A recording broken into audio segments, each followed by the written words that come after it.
అరే మొత్తవారి డిమార్ట్ సామాన్ చెప్తా రాసుకో. అది డిమార్ట్ సామాన్లు కాదే, ఇంట్లోకి కావాల్సిన సామాన్లు.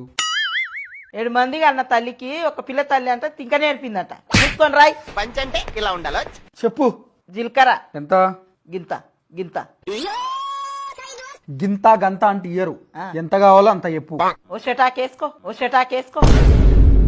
ఎన్ని గ్రాములు కావాలో అన్ని గ్రాములు చెప్పు. ఓ 50 కిలోలు వేసుకో. నువ్వేమన్నా దుకాణం పెడుతున్నావే, అవి కిలోలు కాదు గ్రాములు. అదే వేసుకో. నెక్స్ట్ ఆవాలు ఎంత?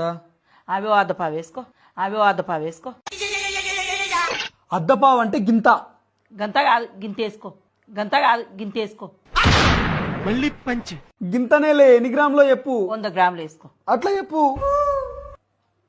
తర్వాత టాయిలెట్ టాయిలెట్ పోయిరాపు. టాయిలెట్ కాదురా, దోమలు వస్తే చచ్చిపోతాయి చూడు గది. అది టాయిలెట్ కాదు, ఆల్ అవుట్. ఇంకా ఒక లిప్టిక్ దే. నువ్వెప్పటి నుంచి లిప్స్టిక్ పెట్టుకుంటున్నావే?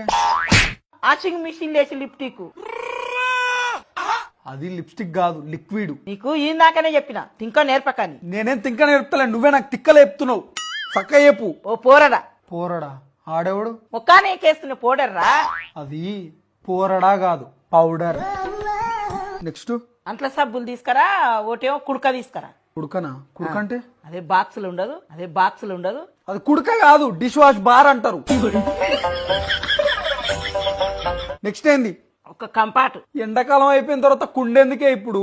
కుండ కాదురా, బట్టలకేస్తే కమ్మటి వాసన వస్తుంది చూడు గది గది. అది కంఫర్ట్ కాదే, కంఫర్ట్. నీకోదండ, నీ సామాన్ల కోదండ, నేను రాయను పో. లచ్చలు లచ్చలు వచ్చి చదివించినాం కదరా, నీకు సామాన్ రాయనికి శాతనైతే లేదు.